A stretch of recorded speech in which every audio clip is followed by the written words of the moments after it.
এখন আর ডিম কেনার জন্য বাজারে যেতে হবে না, ঘরে তৈরি করতে পারবেন ডিম। আমি যখন এই ডিমটা বাসার সবাইকে দেখিয়েছি, কেউ বিশ্বাসই করতে পারছে না যে এটা একটা নকল ডিম। চলুন দেখে নিই আমি নকল ডিমটা কিভাবে তৈরি করেছি। প্রথমে আমি 1 চামচ হোয়াইট ভিনেগার তার সাথে 2 চামচ পানি দিয়ে ভালোভাবে মিশিয়ে নিয়েছি। চুলায় একটি পাত্র বসিয়ে তার মধ্যে মেজারমেন্ট কাপের 2 কাপ দুধ নিয়ে নিয়েছি। দুধটা আমি হালকা করে বলক তুলে নেব, বেশিক্ষণ ফোটাবো না। দুধে যখন একবার বলক উঠে আসবে তার মধ্যে দিয়ে দিই হোয়াইট ভিনেগার ও পানির মিশ্রণটা। এটা দিয়ে আমি একটা ছানা তৈরি করে নিই। চায়নারা নকল ডিম তৈরি করতে পারে আর আমরা বাঙালি হয়ে নকল ডিম তৈরি করতে পারবো না, এটা কি হয় বলেন? তাই আমিও একটু ট্রাই করলাম। আপনারা আমার সাথে থেকে অবশ্যই ডিমের ভিডিওটি দেখবেন আমি কিভাবে ডিমটা তৈরি করে থাকি।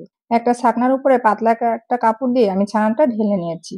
ছানাটা অবশ্যই পানি দিয়ে ধুয়ে নিতে হবে, না হলে ছানাটা কিন্তু শক্ত হয়ে যাবে। ছানাটা ধুয়ে ভালোভাবে পানিটা চিপিয়ে নিতে হবে। আমি এবার তৈরি করব ডিমের কুসুম। ছানাটা থেকে একেবারে যখন পানি ঝরে গেছে তখন একটা প্লেটের মধ্যে নিয়ে 2 চা চামচ দুধ আর তার সাথে দিয়ে দিয়েছি 1 চামচ চিনি। সবকিছু উপকরণ কিছু সময়ের জন্য ভালোভাবে মথে নিতে হবে, না হলে ডিমের কুসুমটা ভালো হবে না। আমি বেশ কিছুক্ষণ সময় ধরে ছানা, দুধ আর চিনি একেবারে মাখিয়ে মাখিয়ে একটা স্মুথ ডো তৈরি করে নিয়েছি। কুসুমের কালারটা তৈরি করার জন্য আমি এখানে দিয়ে দিয়েছি ইয়েলো ফুড কালার 2 ফোঁটা দিয়ে আমি ভালোভাবে আবারও কিছু সময়ের জন্য মাখিয়ে নিয়েছি।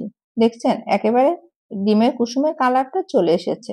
তখন আমি গোল গোল করে ভাগ করে নিয়েছি যে ডিমের কুসুমের সাইজে। আমি ডিম তৈরি করব, কিন্তু ডিমের খোসা তো আর তৈরি করতে পারবো না, তার জন্য আমি এখানে কয়েকটা ডিম নিয়ে নিয়েছি। ডিমটা আমি উপর থেকে হালকা করে কাঁটা চামচের সাহায্যে উপরের অংশটা ভেঙে নিয়েছি। এমন ভাবে ডিমটা ভাঙতে হবে আমি যে ডিমের কুসুমটা তৈরি করেছি সেটা যেন ভিতরে দেওয়া যায়। আমার বাসায় আমি প্রায় ডিম এভাবে তৈরি করি, যার জন্য ডিমের খোসাগুলা আমি এভাবে সংরক্ষণ করে রাখি। আপনারাও কিন্তু ডিম ভাজতে গেলে সাবধানে ডিমটা ফাটাবেন। ডিমের খোসাটা সংগ্রহ করে রাখলে ঘরেই তৈরি করতে পারবেন ডিম। ডিমের খোসাগুলো ভালোভাবে ধুয়ে অবশ্যই পানি ঝরিয়ে নিতে হবে কিন্তু। এবার আমি তৈরি করব ডিমের সাদা অংশটা, তার জন্য নিয়ে নিয়েছি 3 কাপ দুধ। এখানে আমি এক্সট্রা কোনো পানি অ্যাড করিনি। দুধটা আমি হালকা করে বলক তুলে নেব। দুধটা দেওয়ার সাথে সাথে চিনি দেবেন না, বলক উঠে আসলে তারপরে চিনি দেবেন। চিনি দিলে অনেক সময় দুধটা ফেটে যায়। এখানে আমি হাফ কাপ চিনি দিয়েছি, তার সাথে দিয়ে দিয়েছি সামান্য পরিমাণ লবণ আর 1 চামচ agar agar powder. Agar agar powder দিয়ে চুলার আঁচটা একেবারে লোতে রেখে আগার আগার পাউডারটা ভালোভাবে মিশিয়ে নিতে হবে, যেন ভিতরে কোনো দলা বা লাম্পস না থাকে।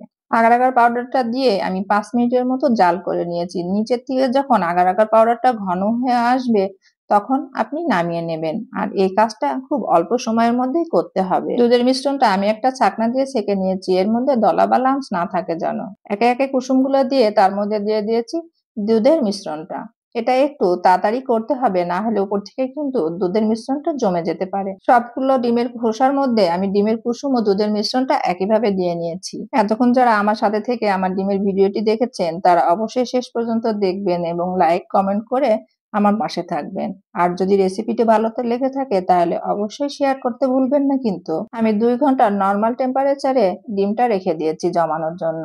আমি একটা ডিমের খোসা ছাড়িয়ে আপনাদেরকে দেখিয়ে দিচ্ছি কতটা সহজভাবে ডিম থেকে খোসাটা উঠে যাচ্ছে। এভাবে তৈরি করে নিয়েছি দারুণ মজার ডিমের মিষ্টি। আমি একে একে ডিমের খোসা থেকে সবগুলো মিষ্টি বের করে নিয়েছি। তৈরি হয়ে গেছে দারুণ মজার ডিম মিষ্টি। এই মিষ্টিটা কিন্তু খেতে ভীষণ মজা, ছোট বড় সবাই অনেক পছন্দ করবে। আর যেসব বাসায় বাচ্চারা একেবারে মিষ্টি খেতে চায় না তারা এভাবে বাচ্চাদেরকে মিষ্টি তৈরি করে খাওয়াতে পারেন। ডিমের এই মিষ্টিটা কেমন হয়েছে সবাই কমেন্ট করে জানাবেন। আল্লাহ হাফেজ।